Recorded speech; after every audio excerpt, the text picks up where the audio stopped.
जननीं शारदां देवीं रामकृष्णं जगद्गुरुं पादपद्मे त्वयोश्रित्वा प्रणमामि মুহুর্মুহু। পূজনীয় শ্রী মানদাশঙ্কর দাশগুপ্তের লেখা শ্রী শ্রী মা শারদামণি দেবী গ্রন্থ থেকে পাঠ। পৃষ্ঠা সংখ্যা 25। দক্ষিণেশ্বরে যাতায়াত তৃতীয়বার। যাহা হোক, চন্দ্রাদেবীর মৃত্যুর সংবাদ পাইয়া মা ঠাকুরের জন্য অত্যন্ত চিন্তিত হইয়া পড়েন এবং তিনি অনতিবিলম্বে একটি ঝি ও গোসাই দাস নামক একটি লোককে সঙ্গে করিয়া দক্ষিণেশ্বর চলিয়া আসেন। তৃতীয়বার 1882 সালের 5ই চৈত্র, 1876 সনের 17ই মার্চ। মাস্টার মহাশয়ের দিনলিপি অনুসারে শ্রী শ্রী সারদা দেবী। পূর্ববারের ন্যায় মা এবারেও শম্ভুভবন নির্মিত চালাঘরে বাস করিতে আরম্ভ করেন। এই সময়ে হৃদয়ের দ্বিতীয় পক্ষের স্ত্রীও ওই ঘরে থাকিতেন। মা একদিন নিকুঞ্জ দেবীর নিকট বলেন, শম্ভু মল্লিক থাকার জন্যে একটি বাসা বাড়ি করে দিলে তা বৌমা সেখানে থাকতে মন চাইত না। সে কথা বলতে তিনি হৃদয়কে বললেন, হৃদয়, তবে তোর স্ত্রীকে আন। বসুমতী 1359, অগ্রহায়ণ, পৃষ্ঠা 179। বোধ হয় ইহার পরই হৃদয়ের স্ত্রী সেখানে আসেন। কিন্তু মা এইবার খুব বেশি দিন সেখানে থাকিতে পারেন নাই, কারণ তিনি আসিবার অল্প কিছুকাল পরেই ঠাকুর কঠিন আমাশয় রোগে আক্রান্ত হন। তখন কাশীর একটি প্রাচীন মেয়ে আসিয়া নিজ হইতে ঠাকুরের সেবা করেন এবং তিনি একদিন মাকে ওই বাড়ি হইতে নহবতে লইয়া আসেন। এই সম্বন্ধে মা পরে বলিয়াছেন, ওই মেয়েটি এসে বললে, মা, তার এমন অসুখ, আর তুমি এখানে থাকবে? আমি বললুম, কি করব, ভাগ্নে বউটি একা থাকবে। ভাগ্নে হৃদয় ওখানে ঠাকুরের কাছে রয়েছে। মেয়েটি বললে, তা হোক, ওরা লোক টোক রেখে দেবে। এখন তোমার কি তাকে ছেড়ে দূরে থাকা চলে? আমি তার কথা শুনে তার সঙ্গে চলে এলুম। ওই মেয়েটির শুশ্রূষাতেই ঠাকুর এইবার আরাম হন। উহার সম্বন্ধে মা আরও বলিয়াছেন, কয়েকদিন পরে তিনি একটু সারলে সেই মেয়েটি চলে গেল। কোথায় গেল আর কোনো খোঁজ পেলুম না। তারপর আর দেখা হয়নি। সে আমার বড় উপকার করেছে। কাশী গিয়েও তার খোঁজ করেছিলুম, পাইনি। তার ঠাকুরের প্রয়োজনে সব কোথা হতে আসতো, আবার কোথা চলে যেত। ওই মেয়েটি মার কি বড় উপকার করিয়াছিলেন তা জানিতে কৌতূহল হয়। মাকে নহবতে আনা ও শুশ্রূষার দ্বারা ঠাকুরকে আরাম করা ব্যতীত এ সম্বন্ধে আরও একটি তথ্য পাওয়া যায়। যোগীনমা বলিয়াছেন, মা পূর্বে ঠাকুরকে খুব সংকোচ করতেন, তাঁর সামনে মুখের ঘোমটা খুলতেন না। ওই কাশীর মেয়েটি মার সংকোচ ভেঙে দেয়। একদিন রাতে সে মাকে নিয়ে ঠাকুরের ঘরে যায় এবং মায়ের মুখের ঘোমটা সরিয়ে দেয়। ঠাকুর তখন মাকে ভগবত কথা শোনাতে লাগলেন। মা ও ওই মেয়েটি যেন বাহ্যজ্ঞান শূন্য হয়ে সমস্ত রাত ওই কথা শুনলেন। তারা এত তন্ময় হয়েছিলেন যে এদিকে যে সূর্যোদয় হয়ে গেছে তা তারা জানতেও পারেনি। 1283 সালের 10ই জ্যৈষ্ঠ তারিখে মা সাবিত্রী ব্রত উদযাপন করেন। ওই সনের কার্তিক বা অগ্রহায়ণ মাসে, ইংরাজি 1876 নভেম্বর, তিনি ভাগিনেয় বধূ সহ বর্ধমানের পথে দেশে ফিরিয়া যান। মাস্টার মহাশয়ের দিনলিপি অনুসারে শ্রী শ্রী সারদা দেবী। চতুর্থবার।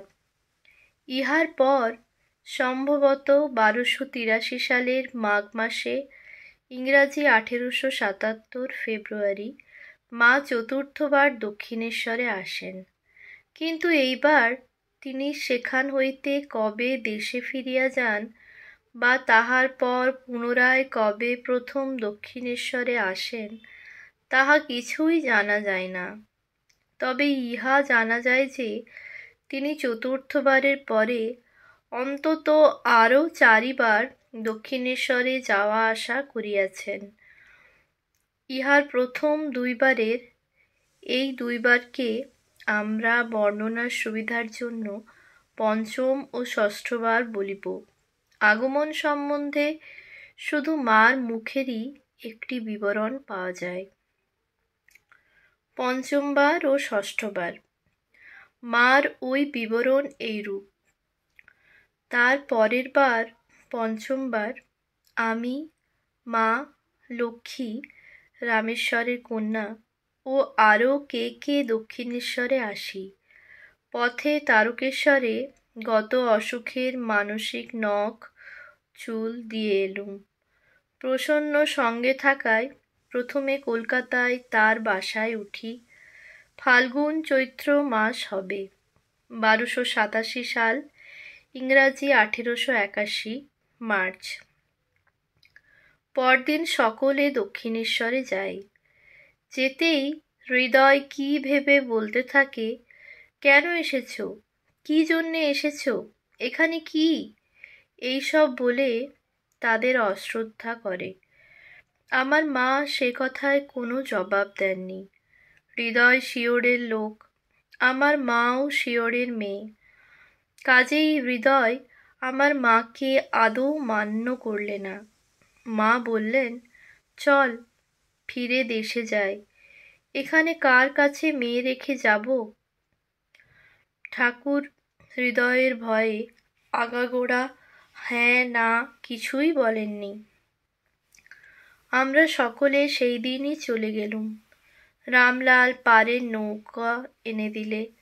আমি মনে মনে মা কালীকে বললুম, মা, যদি কোনো দিন আনাও তো আসব। তারপর হৃদয় ওখান হতে চলে গেল ত্রৈলোক্যবাবুর মেয়ের পায়ে ফুল দিয়ে। 1288 জ্যৈষ্ঠ। 1881 খ্রিস্টাব্দের মে বা জুন মাসে হৃদয় মথুরবাবুর পুত্র ত্রৈলোক্যবাবুর একটি স্বল্পবয়স্কা মেয়ের চরণ পূজা করে। ইহাতে কন্যার অকল্যাণ হইতে পারে মনে করিয়া ত্রৈলোক্যবাবু হৃদয়কে কর্মচ্যুত করিয়া দক্ষিণেশ্বর কালীবাড়ি হইতে চিরকালের জন্য বিদায় দেন। রামলাল ঠাকুরের মধ্যমাগ্রজ রামেশ্বরের জ্যেষ্ঠ পুত্র, কালীঘরের স্থায়ী পূজারী হয়েই ভাবলে, আর কি, এবার মা কালীর পূজারী হয়েছি। সে ঠাকুরের অত খোঁজ খবর নিত না। উনি ভাব টাব হয়ে হয়তো পড়ে থাকতেন। এদিকে মা কালীর প্রসাদ শুকিয়ে যেত। ঠাকুরের খাওয়া দাওয়ার কষ্ট হতে লাগলো। তখন অন্য কেউ নেই। ঠাকুর পুনঃ পুনঃ আমাকে আসবার জন্যে খবর দিতে লাগলেন। ওদেশে যে আসত তাকে দিয়েই বলে পাঠাতেন আসবার জন্যে। কামারপুকুরের লক্ষণ পাইনকে দিয়ে বলে পাঠালেন, এখানে আমার কষ্ট হচ্ছে। রামলাল মা কালীর পূজারী হয়ে বামুনের দলে মিশেছে। এখন আমাকে আর অত খোঁজ করে না। তুমি অবশ্য আসবে, ডুলি করে হোক পালকি করে হোক, 10 টাকা লাগুক, 20 টাকা লাগুক, আমি দেব। ঠাকুরের এইসব সংবাদ পেয়ে আমি শেষে এলুম। 1288 মাঘ বা ফাল্গুন, 1882 জানুয়ারি বা ফেব্রুয়ারি, 1 বছর আসিনি। সপ্তমবার। ইহার পর মা 1290 সালে সম্ভবত আষাঢ় মাসে, ইংরাজি 1883 জুন, কামারপুকুরে গিয়া সেখানে ও জয়রামবাটিতে 7-8 মাস থাকিয়া ওই সালের মাঘ মাসে, ইংরাজি 1884 জানুয়ারি, পুনরায় সপ্তমবার দক্ষিণেশ্বরে আসেন। এইবার তিনি দেশ হইতে রওনা হইবার পর ঠাকুর ভাবাবস্থায় পড়িয়া যান ও তাহাতে তাহার বাঁ হাতের হাড় স্থানচ্যুত হয়। দক্ষিণেশ্বরে পৌঁছিয়া মা তাহার ঘরে কাপড়ের পুঁটুলিটি রাখিয়া প্রণাম করিতেই ঠাকুর জিজ্ঞাসা করিলেন, কবে রওনা হয়েছ? মার উত্তরে ঠাকুর জানিতে পারিলেন যে মা বৃহস্পতিবারের বারবেলায় রওনা হইয়াছেন। তখন তিনি বলেন, এই তুমি বৃহস্পতির বারবেলায় রওনা হয়ে এসেছ বলে আমার হাত ভেঙেছে। যাও যাও, যাত্রা বদলে এসো গে। মা সেই দিনই ফিরিয়া যাইতেছিলেন। তাহাতে ঠাকুর বলিলেন, আজ থাকো, কাল যেও। ইহার পরদিনই মা যাত্রা বদলাইতে দেশে যান ও তাহার কয়েকদিন পরেই পুনরায় দক্ষিণেশ্বরে ফিরিয়া আসেন। অষ্টমবার। লীলা প্রসঙ্গ হইতে জানা যায় যে 1291 সালের ইংরাজি 1884 ভাদ্র বা আশ্বিন মাসে মা দক্ষিণেশ্বরে ছিলেন না, পিত্রালয়ে জয়রামবাটিতে গিয়াছেন। ইহা এবং মায়ের কথা ও কথামৃত প্রভৃতি পুস্তকের কয়েকটি উক্তি হইতে অনুমান হয় যে মা ওই সময়ের অল্প পূর্বে, সম্ভবত শ্রাবণ মাসে, ইংরাজি 1884 জুলাই, ভাসুরপুত্র রামলালের বিবাহ উপলক্ষে আর একবার কামারপুকুরে ও সেখান হইতে জয়রামবাটিতে গিয়াছিলেন। তৎপর 1291 সালের ফাল্গুন মাসে, ইংরাজি 1885 মার্চ, তিনি পুনরায় অষ্টমবার দক্ষিণেশ্বরে আসেন এবং ঠাকুর মানবদেহে বর্তমান থাকিতে আর দেশে যান নাই। যাহা হোক, আমরা দেখিয়াছি মা দক্ষিণেশ্বরে প্রথম আগমন করেন ইংরাজি 1872 সনের মার্চ মাসে এবং ঠাকুর দক্ষিণেশ্বর পরিত্যাগ করেন 1885 সনের অক্টোবর মাসে। আমরা পরে দেখিতে পাইব মা শেষবার দক্ষিণেশ্বরে আসিবার অল্প পরেই ঠাকুর গলরোগে আক্রান্ত হন এবং 1292 সালের আশ্বিন মাসের শেষার্ধে, ইংরাজি 1885 সনের অক্টোবর মাসের প্রারম্ভে চিকিৎসার্থ কলকাতায় গমন করেন। উহার 3-4 সপ্তাহ পরে কার্তিক মাসে শ্রী শ্রী মাও তাহার সেবা করিবার নিমিত্ত দক্ষিণেশ্বর হইতে কলকাতায় যান এবং তৎসহ তাহার দক্ষিণেশ্বর জীবনের অবসান হয়। সুতরাং উপরের বিবরণ হইতে বোঝা যায় যে এই 13.5 বৎসরের মধ্যে মা মোটামুটিভাবে নিম্নলিখিত কাল দক্ষিণেশ্বরে ঠাকুরের নিকট ছিলেন। প্রথমবার 1872 মার্চ হইতে 1873 অক্টোবর, 1 বৎসর 7 মাস। দ্বিতীয়বার 1874 এপ্রিল হইতে 1875 সেপ্টেম্বর, 1 বৎসর 5 মাস। তৃতীয়বার 1876 মার্চ হইতে 1876 নভেম্বর, 8 মাস। চতুর্থবার 1877 ফেব্রুয়ারি হইতে অনির্দিষ্টকাল, তবে অবস্থান অনুসারে অনুমান করা যায় 3 বৎসর 6 মাস। এই সময় যেভাবে নির্ণীত হয়েছে তাহা এই: মার চতুর্থবার ও পঞ্চমবার দক্ষিণেশ্বর আগমনের সময়ের ব্যবধান 4 বৎসর 1 মাস, এবং এই দুই আগমনের মধ্যে মায়ের দেশে অবস্থানকাল মনে করা যায় ঊর্ধ্বপক্ষে 7 মাস। কারণ দেখা যায় মা দক্ষিণেশ্বর হইতে দেশে গিয়া সাধারণত 6 বা 7 মাসের অধিক কখনো সেখানে থাকেন নাই। বিশেষ কারণবশত মাত্র একবার ইহার ব্যতিক্রম হইয়াছে। 1287 সালের ফাল্গুন মাসে মা দেশে গিয়া 1288 সালের মাঘ মাসে, অর্থাৎ প্রায় 1 বৎসর পরে ফিরেন।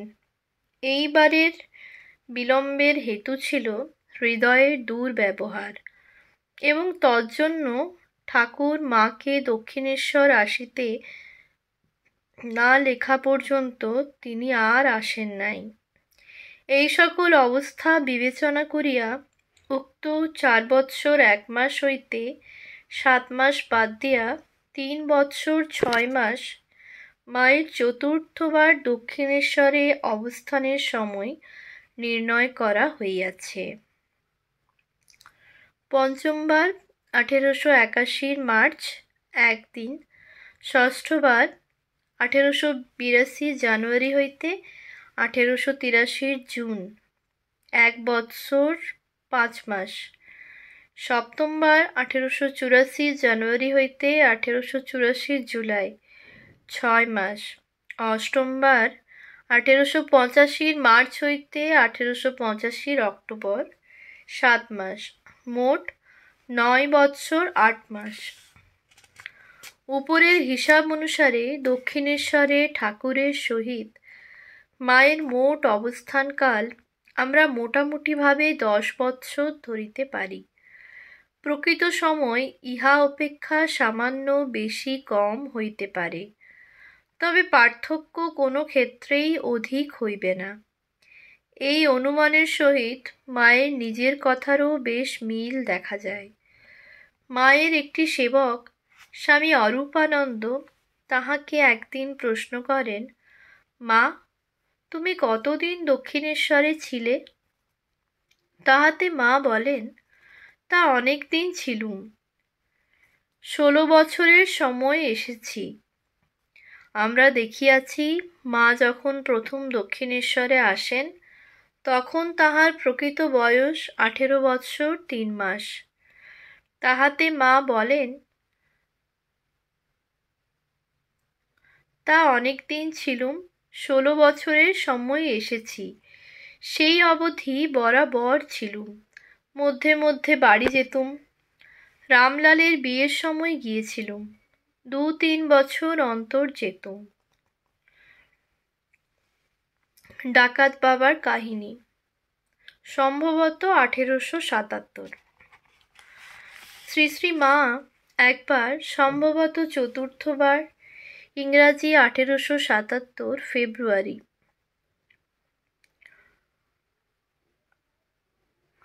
শ্রী শ্রী লক্ষ্মীমণি দেবী গ্রন্থে 68 থেকে 69 পৃষ্ঠায় লিখিত আছে যে এইবার মা ও লক্ষ্মী দিদি প্রভৃতি দক্ষিণেশ্বর পৌঁছিলে ঠাকুরের মাতা লক্ষ্মী দিদিকে দেখিয়া জিজ্ঞাসা করেন, এ কাদের মেয়ে?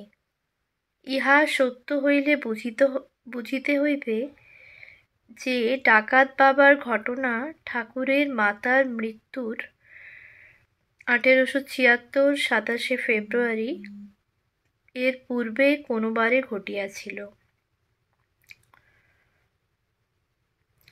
পদব্রজে দক্ষিণেশ্বরে আসিবার পথে ডাকাতের হাতে পড়িয়াছিলেন। তখন তিনি ওই অল্প বয়সেই এমন ধৈর্য, বুদ্ধি ও সৎ সাহসের পরিচয় দিয়াছিলেন যে ঘটনাটি তাহার জীবন ইতিহাসে এক বিশেষ স্থান লাভ করিয়াছে উহার বিবরণ যথাসম্ভব সঠিকভাবে নিম্নে দেওয়া হইল। ভূষণ মোড়লের মা প্রভৃতি কয়েকজন স্ত্রী পুরুষ গঙ্গা স্নান যাত্রীর সহিত শ্রী শ্রী মা কামারপুকুর হইতে দক্ষিণেশ্বরে পদব্রজে আসিতেছিলেন। তাহাকে যাইতে দেখিয়া ঠাকুরের মধ্যম অগ্রজ রামেশ্বরের কন্যা লক্ষ্মী শ্রী শ্রী লক্ষ্মীমণি দেবী গ্রন্থের বর্ণনা অনুসারে মার অলঙ্কার লক্ষ্মী দিদির নিকট একটি মুড়ির পুঁটুলির মধ্যে লুকোনো ছিল এবং ঠাকুরের ভাগিনেয় হৃদয় তাহাদের সঙ্গে ছিলেন ও কনিষ্ঠ পুত্র শিবরামও তাহার সঙ্গ লইয়াছিল। প্রথম দিন রাত্রিতে সকলের কামারপুকুর হইতে ৮ মাইল দূরবর্তী আরামবাগে বিশ্রাম করিবার কথা ছিল, কিন্তু সেখানে পৌঁছিয়া মার সঙ্গীরা মনে করিলেন যে তখনও যথেষ্ট বেলা আছে এবং তাহারা হাঁটিতে থাকিলে তেলোভেলো এবং কৈকলার ৪-৫ ক্রোশ ব্যাপী ভয়সংকুল মাঠটি সন্ধ্যার পূর্বেই পার হইয়া তারকেশ্বরে পৌঁছিতে পারিবেন। এই জন্য তাহারা আরামবাগে বিশ্রাম লইতে অনিচ্ছা প্রকাশ করিলেন। নিজের জন্য অপরের কোনো কষ্ট বা অসুবিধার কারণ হওয়া মার স্বভাব বিরুদ্ধ ছিল।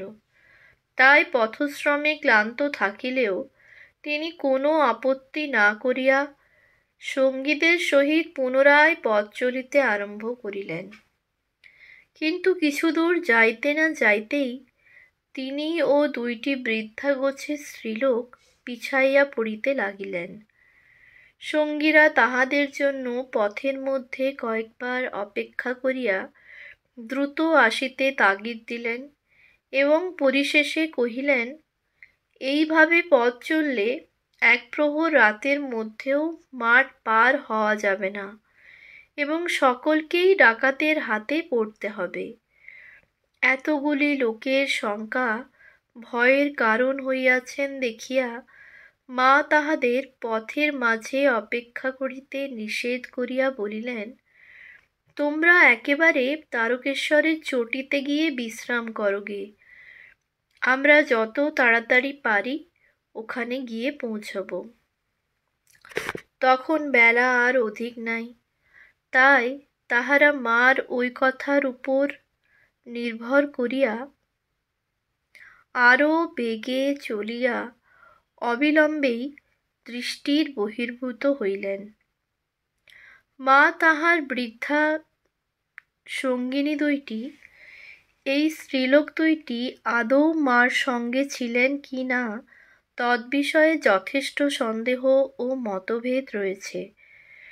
ডাকাত বাবার কাহিনীর যে কয়টি মৌলিক অর্থাৎ মায়ের নিকট শ্রুত বিবরণ পাওয়া যায়, তন্মধ্যে পুঁথি ও লীলা প্রসঙ্গের বিবরণে এই স্ত্রীলোক ২টির কোনো উল্লেখ নাই।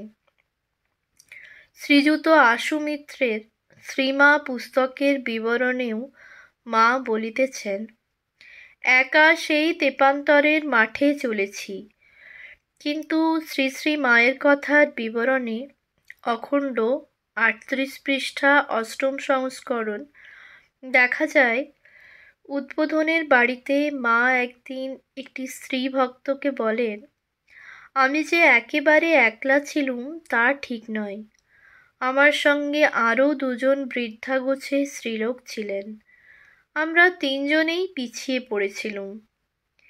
এই উক্তিটি এত সুস্পষ্ট যে ইহা অগ্রাহ্য করা কঠিন। তবে দেখা যায় নবপ্রকাশিত শ্রীমা সারদা দেবী গ্রন্থের একটি পাদটীকায় পৃষ্ঠা ৫৮ তৃতীয় সংস্করণ লেখা হইয়াছে, ১. জয়রামবাটিতে একদিন কেহ কেহ মার নিকট ওই স্ত্রীলোক ২টি একসঙ্গে থাকার কথা সত্য কিনা জানিতে চাহিলে মা প্রথমে পাশ কাটাইয়া যান। ২. পরে সেবক স্বামী ঈশানানন্দকে একান্তে বলেন, লক্ষ্মী ও শিবু সঙ্গে থাকিয়াও তাহাকে ফেলিয়া গিয়া যে অন্যায় করিয়াছিল তাহা বারবার বলিলে তাহারা দুঃখ পায়, তাই তিনি উহা চাপিয়া যান। এবং ৩, বস্তুত সেদিন শ্রীমা অপর সাথী থাকার কথা অস্বীকার করিয়াছিলেন। সিদ্ধান্তটি অবস্থান অনুসারে অসঙ্গত না হইলেও উহা বহুল অংশে আনুমানিক, কারণ বর্ণনাটি হইতে বোঝা যায় প্রশ্নকারীর প্রশ্নের বিষয়ে মা মুখে কোনো সুস্পষ্ট জবাব দেন নাই। কাজেই ওই সিদ্ধান্তকে প্রশ্নটির কোনো চূড়ান্ত মীমাংসা বলিয়া গ্রহণ করা যায় না। বিশেষত ঘটনার সময়ে মা অল্পবয়স্কা যুবতী এবং তাহার সঙ্গীগণ তাহাকে যে সন্ধ্যার প্রাক্কালে ওই নির্জন ভয়সংকুল পথটিতে একেবারে একা ফেলিয়া গিয়াছিলেন, ইহা যেমন অস্বাভাবিক তেমন ভাবিতেও যার পর নাই অপ্রীতিকর। মা ও তাহার বৃদ্ধা সঙ্গিনী দুইটি দ্রুত চলিবার চেষ্টা করিয়াও খুব অধিক দূর অগ্রসর হইতে পারিলেন না। তাহারা তেলোভেলো ও কৈকলার মাঠে পড়িবার কিছু পরেই সন্ধ্যা হইল। তখন ভয়ে মার গা ছমছম করিতে লাগিল। ওই কালে ওই বিস্তীর্ণ জনশূন্য মাঠটি ছিল ডাকাতদের ঘাঁটি। উহারা ওই মাঠেরই মধ্যভাগে অবস্থিত এক ভীষণাকৃতি কালীমূর্তিরই সম্মুখে পূজা দিয়া ডাকাতি ও নরহত্যাদি নৃশংস কার্য করিত। ইহার বহু গল্প মা ছেলেবেলায় শুনিয়াছেন। সন্ধ্যার অন্ধকারে ওই ভয়সংকুল নির্জন মাঠের মধ্যে চলিতে চলিতে মা সেই সকল কথা স্মরণ করিয়া বিষম চিন্তিত হইয়া কি করিবেন ভাবিতে লাগিলেন। এমন সময় দেখিলেন এক দীর্ঘকায় ঘোর কৃষ্ণবর্ণ পুরুষ, মাথায় ঝাঁকড়া ঝাঁকড়া চুল, হাতে রূপার বালা, লম্বা লাঠি কাঁধে ফেলিয়া তাহার দিকে ছুটিয়া আসিতেছে, এবং দূরে ওই পুরুষটির পশ্চাতে আরও একটি লোক তাহার সঙ্গীর ন্যায় আসিতেছে বলিয়া মনে হইল। ভয়ে মার সর্বশরীর কাঁটা দিয়া উঠিল। তিনি থমকিয়া দাঁড়াইলেন এবং তখন পলায়ন বা চিৎকার করা বৃথা বুঝিয়া স্থিরভাবে উহাদের আগমন প্রতীক্ষা করিতে লাগিলেন। কয়েক মুহূর্তের মধ্যেই ওই পুরুষটি নিকটে আসিয়া কর্কশ স্বরে জিজ্ঞাসা করিল, কে গা এখানে দাঁড়িয়ে? তোমরা কোথা যাবে? মা ধীরভাবে উত্তর দিলেন, পূবে। লোকটি পূর্বের ন্যায় রুক্ষ স্বরে বলিল, সে এ পথ নয়, ওই পথে যেতে হবে। বলিয়াই সে হাঁ করিয়া এক দৃষ্টে মার মুখের দিকে তাকাইয়া রহিল। ভয়ে মা কোনো দিকেই অগ্রসর হইলেন না, কিন্তু লোকটির মধ্যে ভাবান্তর দেখা দিল। সে মাকে অভয় দিয়া বলিল, ভয় নেই, আমার সঙ্গে মেয়ে লোক আছে, সে পিছিয়ে পড়েছে। মাও তখন তাহার শরণাপন্ন হইয়া বলিলেন, বাবা, আমার সঙ্গীরা আমাকে ফেলে গেছে, বোধ হয় আমি পথও ভুলেছি। তুমি যদি আমাকে সঙ্গে করে তাদের নিকট পৌঁছে দাও। তোমার জামাই দক্ষিণেশ্বরে রানী রাসমণির কালীবাড়িতে থাকেন, আমি তাঁর কাছে যাচ্ছি। তুমি যদি সেখান পর্যন্ত যাও তবে তিনি তোমাকে খুব যত্ন করবেন। এমন সময়ে দ্বিতীয় লোকটিও সেখানে আসিয়া উপস্থিত হইল। মা দেখিলেন সে সত্যই স্ত্রীলোক ও ওই পুরুষটির পত্নী। তাহাকে দেখিয়া মা আরও আশ্বস্ত হইয়া তাহার হাত ধরিয়া বলিলেন, মা, আমি তোমার মেয়ে সারদা। সঙ্গীরা ফেলে যাওয়ায় ভয়ানক বিপদে পড়েছিলুম। ভাগ্যি বাবা ও তুমি এসে পড়লে, নইলে কি যে করতুম বলতে পারি না।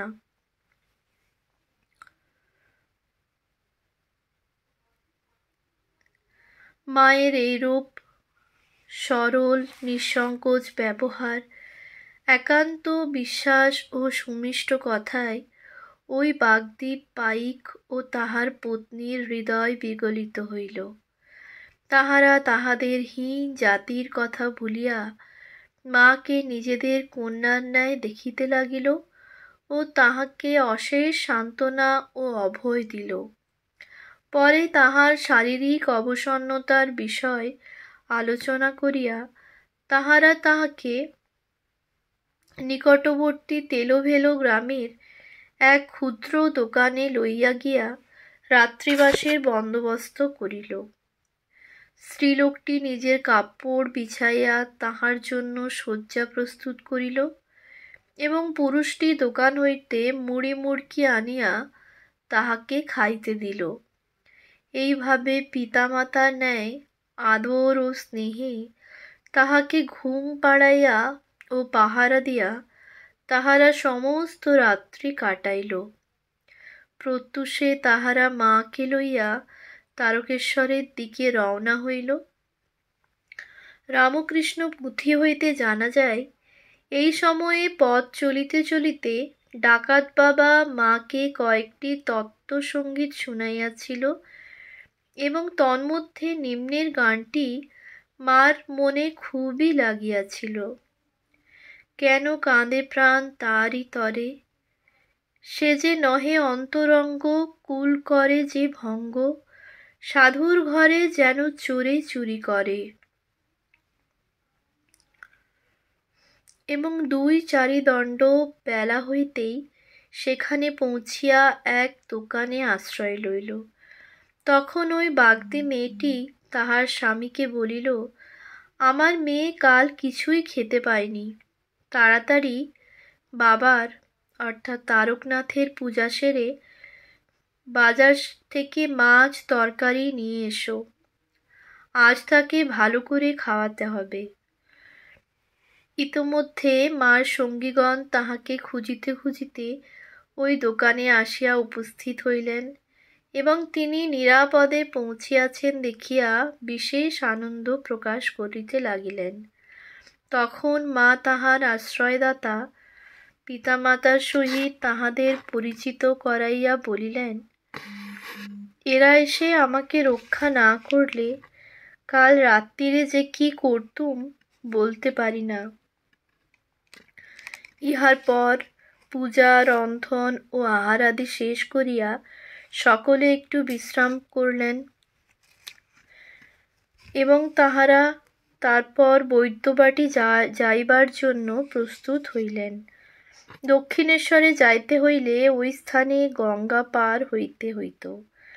যাত্রাকালে মা তাহার বাগদি পিতামাতার নিকট বিদায় চাহিলেন। তখন সেখানে এক অতি করুণ দৃশ্যের সৃষ্টি হইল। মাও কাঁদেন, তাহার বাগদি পিতামাতাও কাঁদে। এই ঘটনা সম্বন্ধে মা পরবর্তীকালে বলিয়াছিলেন, এক রাতের মধ্যে আমরা পরস্পরকে এত আপন করে নিয়েছিলুম যে বিদায় নেবার সময় অজস্র কাঁদতে লাগলুম। শেষে আমাকে দেখিতে দক্ষিণেশ্বরে আসবার জন্যে বারবার অনুরোধ করে ও তাদের স্বীকার করিয়ে নিয়ে অতি কষ্টে তাদের ছেড়ে এলুম। আসবার সময়ে তাহারা অনেক দূর পর্যন্ত সঙ্গে এসেছিল। মেয়েটি পাশের ক্ষেত থেকে কতকগুলি কড়াইশুঁটি তুলে কাঁদতে কাঁদতে আমার আঁচলে বেঁধে দিয়ে বলল, মা সারদা, রাতে যখন মুড়ি খাবি এগুলি দিয়ে খাস। আর বাবা বললে, মা, যদি পায়ের বোঝা স্ত্রী সঙ্গে না থাকতো তোমাকে বাবার ঠাকুরের কাছে নিয়ে যেতুম। তারা তাদের কথা রেখেছিল। মেঠাই ও অন্যান্য খাবার নিয়ে আমাকে দেখতে কয়েকবার দক্ষিণেশ্বরে এসেছে। উনিও ঠাকুর আমার কাছে সব শুনে তাদের সঙ্গে জামাইয়ের ন্যায় ব্যবহার ও আদর আপ্যায়ন করে তাদের সন্তুষ্ট করেছেন। তবে এমন সরল সচ্চরিত্র হলেও আমার ডাকাত বাবা পূর্বে কখনো কখনো যে ডাকাতি করেছে তা আমার মনে হয়।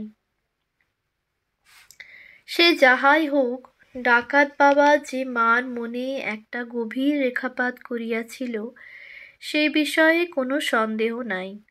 কারণ শেষ বয়সেও মা তাহার গল্প করিতে করিতে সজল নয়নে বলিয়াছেন, বৈদ্যবাটি আসবার সময়ে ডান দিকের রাস্তায় বাবা চলে গেল, আর আমি বাঁয়ের রাস্তা দিয়ে সোজা চললুম। যত দূর দেখা যায় ফিরে ফিরে তাকাই আর কাঁদে। শ্রীযুত অক্ষয় চৈতন্য মহারাজ লিখিয়াছেন, ডাকাত বাবার প্রসঙ্গে মা তাহার কোনো কোনো ভক্তকে বলিয়াছেন, আমি তাদের বাগদি দম্পতিকে বললুম, তোমরা আমাকে এত স্নেহ করো কেন গো? তারা উত্তর দিলে, তুমি তো সাধারণ মানুষ নও, আমরা তোমাকে কালী রূপে দেখলুম। আমি বললুম, সে কি গো, তোমরা এটা কি দেখলে? তারা বললে, না মা, আমরা সত্যিই দেখলুম। আমরা পাপী বলে তুমি রূপ গোপন করছো। আমি বললুম, কি জানি, আমি তো কিছু জানিনি। এ সম্বন্ধে মায়ের এককালীন সেবক শ্রীযুত আশুতোষ মিত্র একটি সম্পূর্ণ স্বাধীন ও নিজস্ব বিবরণ দিয়েছেন। তিনি একদিন এই প্রসঙ্গে মাকে প্রশ্ন করেন, ডাকাত আপনার দিকে হাঁ করে তাকিয়ে কি দেখলে? মা উত্তর দেন, পরে বলেছিল কালী রূপে নাকি দেখেছিল। ইহাতেই শ্রীযুত মিত্র মাকে পুনরায় প্রশ্ন করেন, তাহলে আপনি তাকে কালী রূপে দেখা দিয়েছিলেন?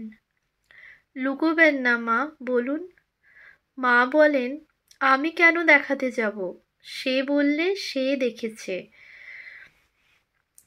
এরূপ দৃষ্টান্ত আরও পাওয়া যায়।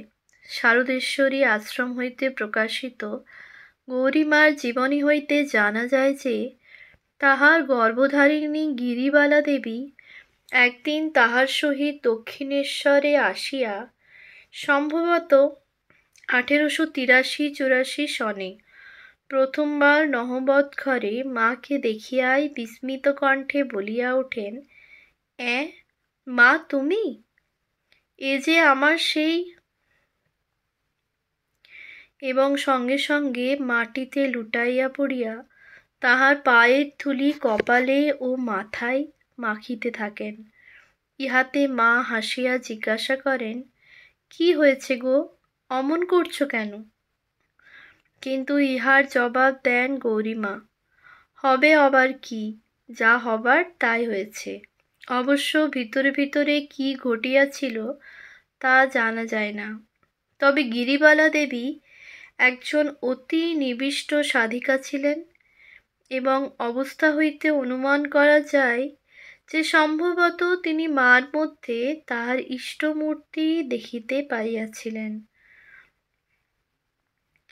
এই আলো আঁধারময় প্রহেলিকার সমাধান আমাদের হাতে নাই। ঘটনাটি যাহার যেভাবে ইচ্ছা গ্রহণ করিবেন। আমরা শুধু ইহাই বলিতে পারি যে ডাকাত বাবা ও তাহার পত্নী মার মনে যে স্থান করিয়া লইয়াছিল তাহাতে তাহারা একেবারে সাধারণ ডাকাত বা ডাকাত পত্নী ছিল না। ওম শান্তি শান্তি শান্তি। হরি ওম তৎসৎ। শ্রীরামকৃষ্ণার্পণমস্তু।